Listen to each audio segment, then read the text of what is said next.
Bonjour et bienvenue à tous les guerriers de la lumière, ici Daga Arken, on se retrouve pour le premier épisode de Un jour, un job fantôme, une nouvelle série de vidéos dans laquelle je présenterai chaque jour un job fantôme issu de l'île de Le Nul. Puisqu'il existe un petit peu plus de 24 jobs fantômes actuellement, nous allons être ensemble pendant une bonne partie du mois d'août, n'hésitez donc pas à suivre la chaîne si mon travail vous plaît. Avant toute chose, qu'est-ce que sont les jobs fantômes? Les jobs fantômes sont au cœur du gameplay de l'île de Lunul, le contenu d'exploration de l'extension Dawn Trail. Il s'agit de jobs secondaires, de jobs de soutien, que vous pouvez utiliser pour acquérir quelques actions et quelques traits supplémentaires afin d'améliorer votre gameplay et votre personnage. Il en existe 24 différents aujourd'hui.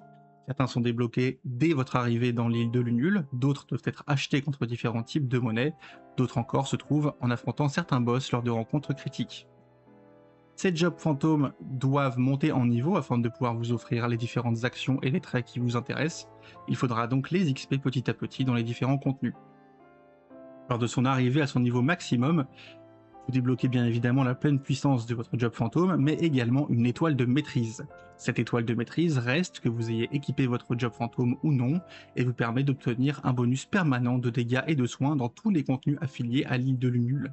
Il peut donc être intéressant de monter des jobs fantômes que vous n'avez pas envie de jouer simplement pour profiter de ce bonus au maximum. L'épisode d'aujourd'hui est consacré au job du samouraï. Il s'agit d'un des jobs les plus utilisés et les plus versatiles de l'île de Lunul. En effet, comme son alter ego dans Final Fantasy XIV, le samouraï fantôme se concentre presque exclusivement sur le fait d'infliger le plus de dégâts possible à l'ennemi. Il est donc très utile afin d'augmenter votre potentiel de dégâts. Présentons les différentes actions du samouraï. La première est le Minuchi. Je m'excuse d'avance pour ma prononciation des noms à consonance japonaise des actions du samouraï. Ce n'est pas un domaine dans lequel je suis très expérimenté. Le Minuchi est une action permettant d'étourdir la cible pendant 6 secondes. C'est une action qui est très peu utile puisqu'elle ne marche évidemment pas sur les différents boss, que ce soit d'aléas, de rencontres critiques, ou même les boss des raids d'exploration. C'est une action que j'utilise personnellement très peu, simplement parfois pour échapper à un monstre un petit peu collant ou pour affronter un monstre dont le niveau de savoir serait supérieur au mien. La deuxième action qu'obtient le samouraï est quant à elle beaucoup plus intéressante, il s'agit du Shira Dori. Le Shira Dori crée une barrière autour de vous annulant purement et simplement les prochains dégâts physiques que vous subirez. Cela est extrêmement utile pour pouvoir rester dans une AOE, ignorer une mécanique et rester au contact du boss que vous souhaitez continuer à DPS. Cependant, la durée de la barrière n'étant que de 4 secondes, il vous faudra être relativement précis dans l'utilisation de l'action si vous ne voulez pas vous retrouver aplati par l'AOE dans laquelle vous êtes resté. Son faible temps de recharge de 30 secondes vous permet d'utiliser l'action à foison, et c'est personnellement une action que j'ai beaucoup de plaisir à utiliser pour pouvoir ignorer certaines mécaniques ou rester dans les AOE. Attention cependant, elle ne permet pas d'annuler l'entièreté des dégâts physiques existants dans les différents contenus de l'île de Lunul. Il vous faudra donc un petit peu tester parfois ce qui fonctionne et ce qui ne fonctionne pas. Vous allez sûrement mourir quelques fois dans le processus, mais je vous garantis que le jeu en vaut la chandelle.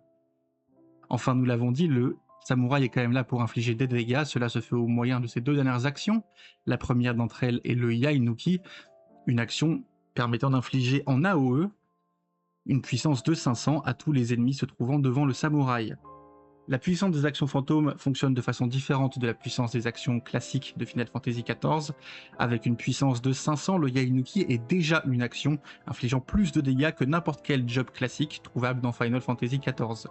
C'est donc une action très puissante et son faible temps de recharge de 40 secondes permet d'utiliser l'action très souvent, ce qui permet au samouraï d'infliger une quantité respectable de dégâts à intervalles réguliers. De plus, le Yainuki a un effet permettant simplement d'avoir 10% de chance de one-shot l'ennemi sur lequel vous utilisez l'attaque. Évidemment, cet effet de one-shot ne fonctionne pas sur les différentes boss des aléas, des rencontres ou des raids d'exploration, pour des raisons bien comprises. Par contre, cela fonctionne sur la plupart des monstres et sur les packs de monstres que vous trouverez dans les raids, n'hésitez donc pas à l'utiliser pour one-shot simplement et purement les monstres que vous rencontrerez. Attention cependant, l'action a quand même un cast de 1,3 secondes lors de son lancement, assurez-vous bien donc de pouvoir rester en place pendant un peu plus d'une seconde si vous voulez utiliser l'attaque. Enfin, la dernière action du samouraï, et sans doute la plus connue, est le Zeninage, une action extrêmement puissante avec une puissance de 1500, utilisable toutes les 2 minutes. Cette action a vraiment un potentiel ridicule puisque même si la puissance des actions fantômes dépend beaucoup de votre équipement, du nombre de vos étoiles de maîtrise, de vos buffs personnels ainsi que des buffs de vos alliés, le Zeninage infligera toujours des dégâts colossaux aux ennemis sur lesquels vous l'utiliserez.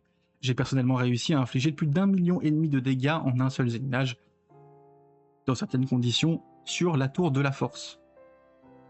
Une telle action n'est cependant pas gratuite, et pour pouvoir avoir le droit d'utiliser le zéninage, vous aurez à dépenser une boîte de monnaie abîmée.